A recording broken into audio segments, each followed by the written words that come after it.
He is one of Hollywood's most physically imposing forces. A man who spoke 4 words in a 1985 film and became immortal. If he dies, he dies. A man with a Mensa-certified IQ of 160, 2 engineering degrees, a Fulbright scholarship to M.I.T, who threw it all away to chase a camera. His name is Dolph Lundgren, and at 68, he is still here. But the story of how he got here will break you.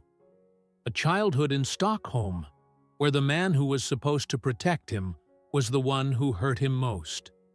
A father who called him useless and beat him until the boy learned to stop crying.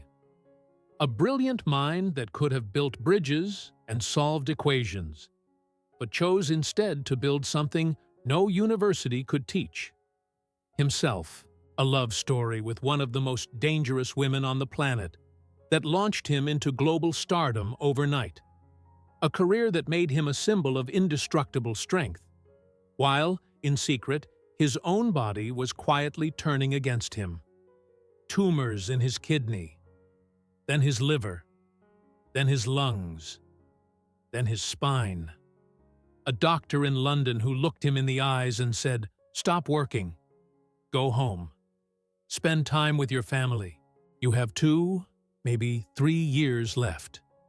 And yet, at 68, Dolph Lundgren stood on a red carpet in Los Angeles, cancer-free, with his wife beside him, his daughters watching, and the weight of 9 years of war written on a face that somehow still smiles. If Dolph Lundgren has ever made you feel that the impossible is worth fighting for, stay with this story. Because what happened to him at 68 is not a tragedy. It is a resurrection. It begins, as so many stories of greatness do, not with glory, but with pain. Hans Dolph Lundgren was born on November 3, 1957, in Stockholm, Sweden. His father, Carl, was an engineer and economist for the Swedish government. Educated, respected, successful by every measure the world uses to judge a man. His mother, Sigrid, was a language teacher, warm, quiet, steady. By appearances, it was a stable, middle-class academic family, the kind of home that produces scholars and engineers and careful, measured men. But appearances lie. Behind closed doors, Carl Lundgren was a different man. He vented his frustrations on his wife and on his oldest son. Verbally, first. Words designed to diminish. "You are useless. You are incompetent. You will never be anything." And then, when words no longer felt sufficient, physically, the boy who would one day be called the most terrifying man in cinema stood small and trembling in his own home, learning a lesson no child should ever have to learn, that the world is not safe, and the people who are supposed to love you can be the ones who wound you deepest. My dad was a smart man, very successful engineer. Dolph would say decades later, his voice measured, the anger long processed into something quieter. But he was physically abusive, so I was really traumatized as a kid. I never got to express it, really, apart from a little bit in karate. The karate came first, then the boxing, then the weights. He was 7 years old when he began martial arts, judo, then goju-ryu, not because he dreamed of competition, but because a frightened boy needed somewhere to put his rage.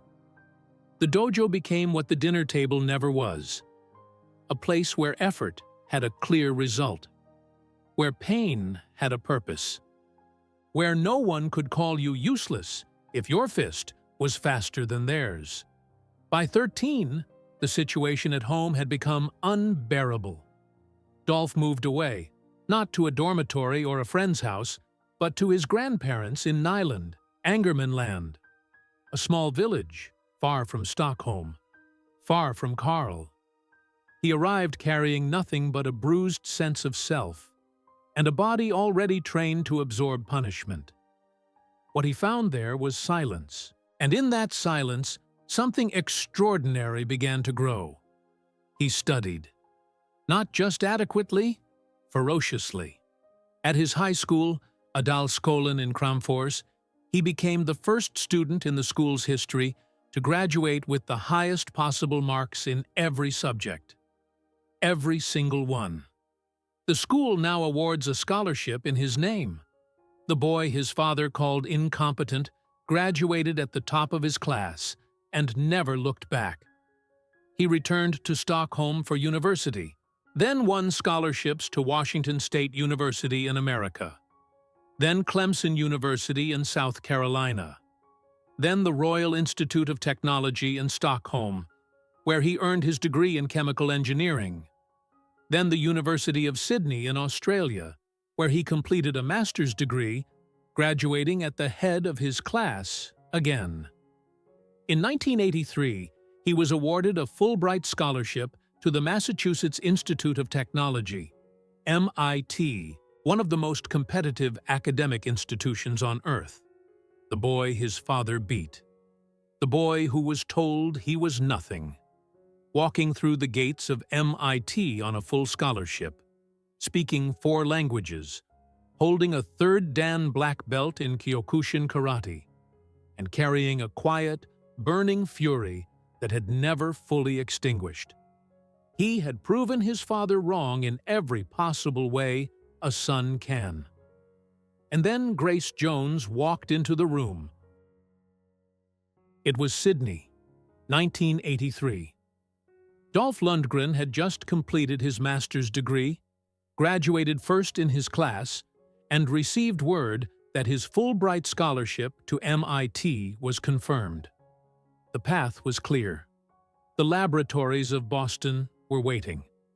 A career in chemical engineering, perhaps research, perhaps academia, the kind of life his father had mapped for him in theory, but destroyed in practice.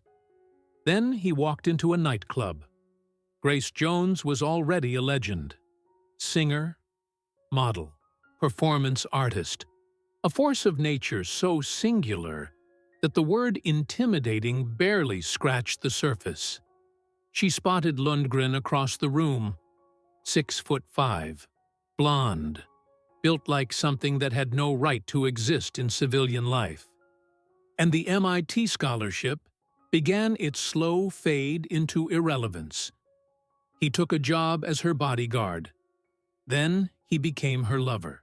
And the woman who collected extraordinary things recognized immediately that this quiet Swede was the most extraordinary thing she had ever found. It was Jones who suggested he try out for a small role in the new James Bond film, A View to a Kill, 1985. Roger Moore's final outing as 007. Dolph appeared briefly as Venz, a KGB henchman. Barely a blink of screen time, almost no lines. His father, back in Stockholm, heard what his son had done with the M.I.T. scholarship and called it a disastrous decision. To give up that scholarship and become a starving actor? It was insane when I think back, Dolph later admitted, but I had this feeling that I didn't want to be a chemical engineer, that it wasn't going to be enough. Not enough. The boy with the IQ of 160, the Fulbright scholar, the martial arts champion, and a career as an engineer wasn't going to be enough. Something in him understood even then that his story was too large for a laboratory. Then came Rocky IV. Sylvester Stallone was building a villain, not just a fighter, a symbol. A Soviet machine engineered for destruction, cold and enormous, and utterly without mercy. He needed someone who didn't just look dangerous. He needed someone who was dangerous. The audition process drew 5,000 candidates, 5,000 men who wanted to be Ivan Drago. Dolph Lundgren was not supposed to win. Stallone initially thought he was too tall. 6'5" was not a boxer. It was a monument. But Lundgren found a way in. He sent photographs of himself in boxing gear to his acting coach, who passed them to a friend of Stallone's. An audition was arranged, and when Dolph walked into that room, something shifted. Stallone looked at this man, this chemical engineer, this karate champion, this bodyguard of Grace Jones, and understood that he had found the only person on Earth who could make Rocky Balboa seem mortal. He got the role. Rocky IV released in November 1985. It earned over $300 million worldwide. And Ivan Drago, cold, mechanical, devastating, became one of the most iconic villains in cinema history. 4 words carved themselves into the culture forever. If he dies, he dies. A line delivered with such glacial indifference that audiences around the world felt something close to fear. Dolph Lundgren was 27 years old. He had never planned to be an actor. He had a scholarship to M.I.T. folded somewhere in a drawer. And the world now knew his face. It felt really surreal, he said years later. That character started my whole career, but it also kind of been a negative in one way. Because the guy was such a monosyllabic guy. He was a robot. And I had to spend years proving I was something more. Something more. The engineer, the scholar, the boy who survived his father. The man who turned down M.I.T. for a nightclub in Sydney and ended up in one of the highest-grossing films of the decade. If his story had ended there, it would already have been remarkable. But it was only beginning. After Rocky IV, the world wanted more of the machine, and Dolph Lundgren delivered. Masters of the Universe in 1987. He-Man brought to life in flesh and muscle, carrying a sword across a film that cost $40 million and introduced him to an entirely new generation of fans. Then The Punisher in 1989. A darker role. A man consumed by grief and vengeance. Closer to something human than Ivan Drago had ever been. Universal Soldier in 1992, alongside Jean-Claude Van Damme, a film that grossed over $100 million worldwide and cemented his place in the action pantheon alongside the biggest names of his generation. On paper, it was everything. And yet, the roles kept coming, but something was quietly fracturing underneath the surface. The action genre that had made him famous was also slowly boxing him in. Ivan Drago had been so perfect, so complete, so utterly convincing that Hollywood had decided Dolph Lundgren was the character and not the actor. Casting directors did not call him when they needed complexity. They called him when they needed size, when they needed menace, when they needed a man who could fill a doorframe and make audiences reach for their armrests. The scholar who spoke 5 languages. The engineer who graduated at the head of every class he ever attended. The man with the Mensa-certified IQ of 160. None of that appeared on the call sheet. "Who gives a shit about an indestructible big blonde guy?" he said, in a moment of raw honesty that stunned the interviewer who heard it. "I recently realized that I have to dig deeper and take some chances, both as an actor and as a director. It always works when I can show vulnerability." Vulnerability. The word sounded strange coming from a man whose entire career had been built on the appearance of its absence. But Dolph Lundgren had always known what the camera never showed. That the most frightening thing he had ever faced was not a fight scene, or a stunt, or a rival on set. It was the memory of a small boy in Stockholm, standing in a kitchen, waiting for a blow he could not stop. He channeled that knowledge into directing. In 2004, he stepped behind the camera for The Defender. Then Missionary Man in 2007, which he also wrote. He was building something beyond the action star, a filmmaker's identity, a producer's instinct, a storyteller's eye. He studied, as he had always studied, methodically, completely. His personal life moved in complicated directions. A brief first marriage in 1991 that lasted less than a year. Then, in 1994, he married Annette Kviberg, a jewelry designer, and something finally settled.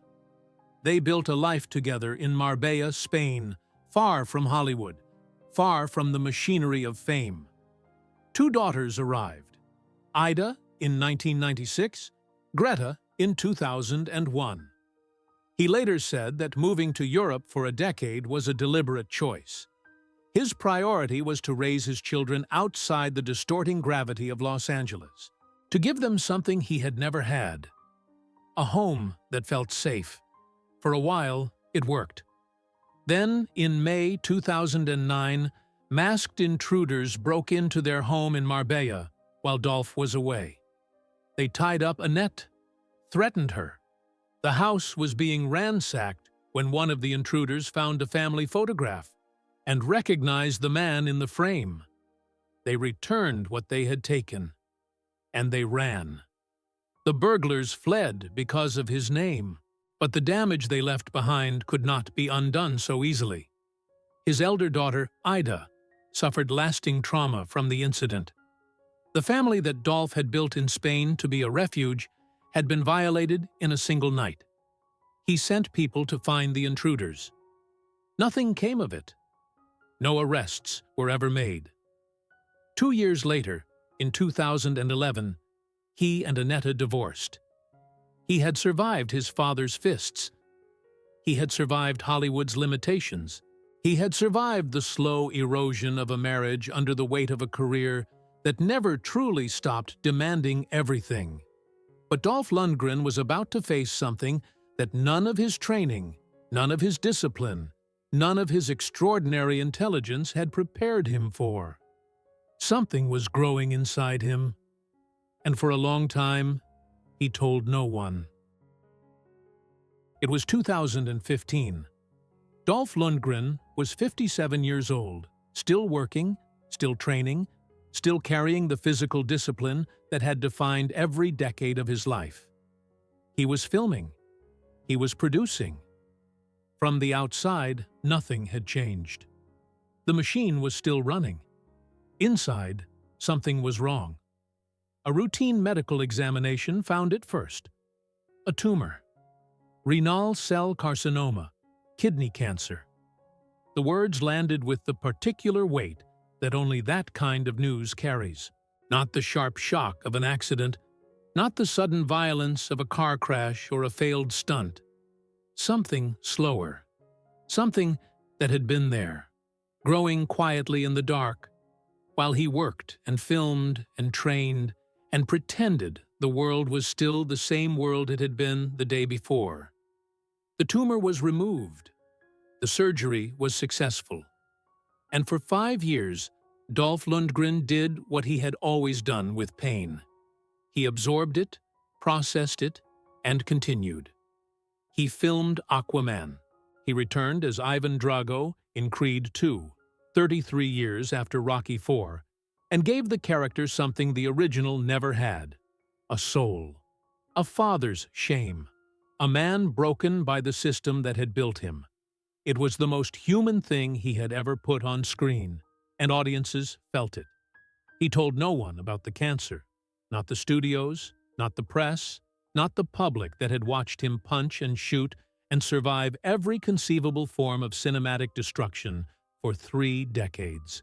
He carried the diagnosis the way he had carried everything difficult in his life, quietly, inwardly, with the particular stillness of a man who learned very young that showing weakness invited pain. Then, 2020 arrived. The scans that year found more. Not one tumor this time, several. The cancer had not been defeated. It had been resting. It returned with a different kind of patience, spreading to new territory with the cold efficiency of something that understood it had time on its side. His doctors found tumors around the original site. They removed 6 of them, And then they found the one they could not remove, his liver. A tumor the size of a lemon had grown into the liver. Too large, too embedded, too dangerous to operate on. And surrounding it, additional masses. His lungs, his stomach, his spine, his kidneys again. The cancer had mapped itself across his body with a thoroughness that left his medical team with very little room for optimism. A doctor in London sat across from him and delivered the verdict with the careful clinical kindness that physicians use when the news has no soft edge. Stop working. Go home. Spend time with your family.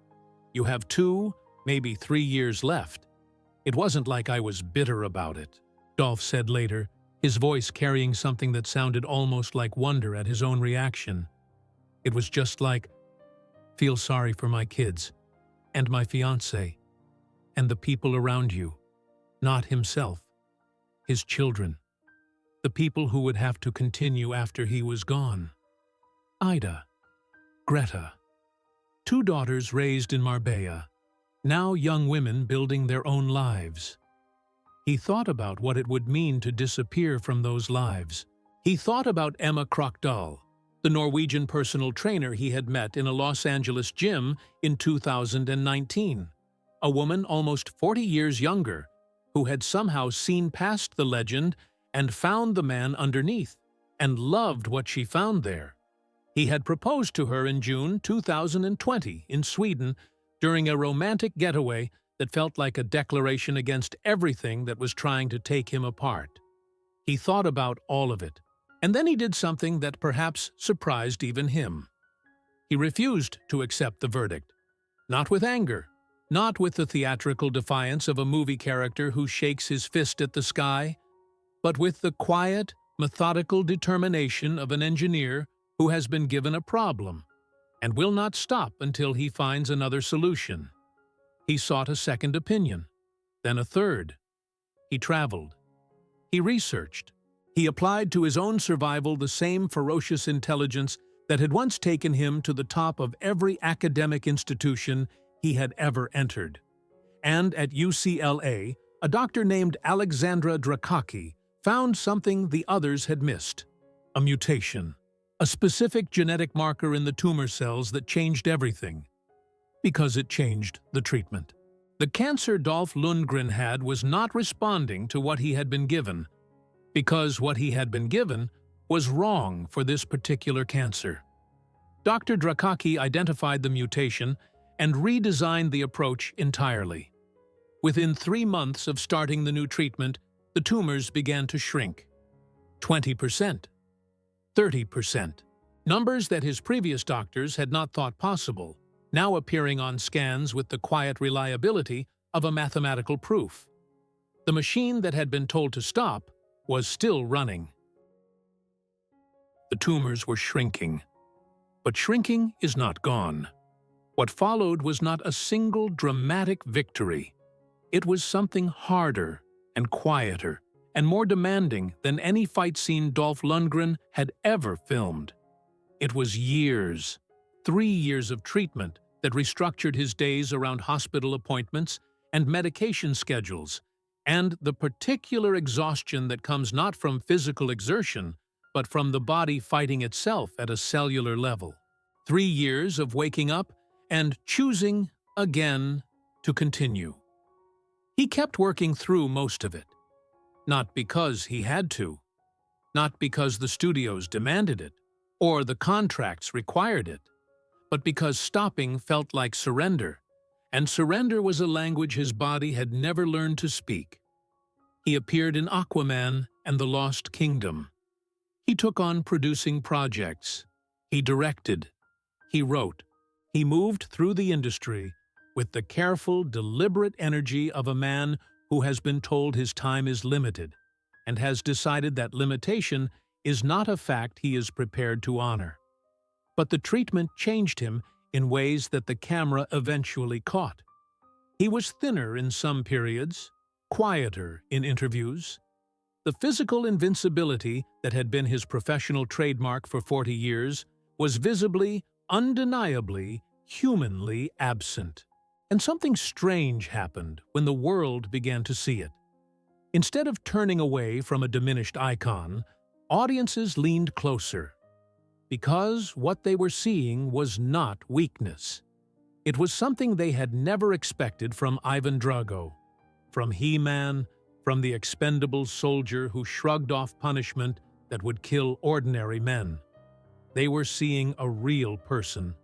Surviving changed his understanding of strength. Those close to him observed. He began to speak openly about the psychological weight of confronting mortality, not in the abstract philosophical way that people discuss death from a safe distance, but in the specific, personal, destabilizing way of a man who had been handed a number and told that was all he had left. He entered cancer survivorship therapy. He spoke about it publicly, comparing the psychological aftermath to a form of post-traumatic stress. The man who had spent decades performing indestructibility was learning at 65 that the most demanding performance of his life required him to finally put the armor down. And through all of it, Emma was there. Emma Krockdahl had met him in a gym in Los Angeles in 2019. She was a personal trainer from a small town in Norway. She did not know who he was when they first spoke. Not the actor, not the legend, not Ivan Drago. She knew the man who showed up to train, who was serious and quiet, and carried himself with a particular kind of weight that had nothing to do with muscle. She saw something in him that decades of fame had almost buried. "I didn't know why she liked me at all," Dolph admitted later, with a disarming honesty that sounded nothing like a movie star. "She didn't know about my acting career. She didn't know anything about me. She learned, and she stayed." They had gotten engaged in June 2020, just as the cancer was announcing its full severity. She stayed through the diagnosis, through the failed first treatments, through the London doctor who said 2 to 3 years, through the scans and the medications, and the periods when the man she loved looked at her from a hospital bed and could not entirely hide what he was thinking. She stayed. On July 13, 2023, at their villa on the Greek island of Mykonos, with his daughters Ida and Greta present, with the Aegean light falling across a man who had been told he was dying and had refused to die, Dolph Lundgren married Emma Krockdahl. "We felt it was finally the right time," he said afterward, "to celebrate love, life, and happiness in the land of the gods." His daughters stood beside him. Ida, now a model and actress carving her own path. Greta, a photographer, her father's eyes behind a different kind of lens. The girls he had moved to Spain to protect. The girls he had thought about when a doctor in London told him to go home and prepare. They were there, in the Greek sun, watching their father marry a woman who had loved him through the worst years of his life. And several months later, in November 2023, the scans brought news that no previous scan had carried. The last tumor was operable. He checked into UCLA. The procedure went ahead. And on November 27, 2024, 9 years after a routine examination first found a mass in his kidney, Dolph Lundgren recorded a video from his hospital bed and posted it to Instagram. His voice was calm. His face was tired in the particular way of a man who has just put down something extraordinarily heavy after carrying it for nearly a decade. "It's been a rough ride," he said, "and it really taught me how to live in the moment and enjoy every moment of life. I mean, it's the only way to go." He paused, looked directly into the camera. "I'm finally cancer-free." In September 2025, Dolph Lundgren walked the red carpet at the BAFTA-TV Tea Party in Los Angeles. 67 years old, cancer-free, his wife beside him. The photographers called his name, and he turned toward the light, the way men do when they have stopped taking light for granted. He looked like someone who had come back from somewhere very far away. Because he had. The documentary that followed, Dolph, Unbreakable, brought together the men who had defined an era of cinema alongside him. Sylvester Stallone, Arnold Schwarzenegger, Jean-Claude Van Damme, men who had built their careers on the mythology of physical invincibility, gathering to bear witness to something none of their films had ever honestly depicted: what it actually costs to be the kind of man the world asks you to be, what it takes from you, what it leaves behind. Dolph sat in front of the camera for that documentary and said things Ivan Drago would never have been permitted to say. He spoke about vulnerability as a form of strength, not the performed vulnerability of an awards speech, the real kind, the kind that requires you to sit with your daughters and tell them you might not be there much longer, the kind that requires you to let a woman who loves you see you frightened, the kind that requires you to walk into a therapist's office after decades of building walls and begin, carefully, the slow work of taking them down. "I've worked through that bad stuff," he said, referring to his father, to the childhood in Stockholm, to the boy who learned to absorb punishment in silence. "And because I've worked through it, good things are happening." At his father's funeral, years earlier, Dolph Lundgren had done something that required more courage than any stunt he had ever performed. He forgave him, not for Carl's sake, for his own, because he understood by then that the anger he had carried since childhood, the fuel that had driven him through karate championships and engineering degrees and 5,000 audition competitors and 9 years of cancer, was a fire that had served him, but would eventually consume him if he didn't learn to set it down. "I still love my father, no matter what happened," he said. "There are many things about him I still admire. As a child, I was probably too much like him. Very stubborn. Perhaps that's what he couldn't deal with. Grace and complexity, where bitterness would have been easier. That is the thing about Dolph Lundgren at 68, that the films never quite captured. He still trains, 4, sometimes 5 times a week. Not to maintain the physique that made casting directors call, not to prove anything to anyone, but because movement is how he has always processed being alive, and he is not prepared to stop being alive anytime soon. "I've calmed down a little bit," he says. "I don't stay out as late. I don't work out as hard. I am just a little kinder to myself physically, I think." A little kinder to himself. The boy who was told he was useless. The man who was told he had 2 years, standing in a gym in Los Angeles at 68, choosing kindness toward his own body as a revolutionary act. He became a United States citizen in 2024. A new country, formally, after decades of living between Sweden and Spain and America, as if the paperwork finally caught up with what he had already become. A man who belonged everywhere and nowhere, shaped by every place that had tried to contain him and expanded by every attempt to define him.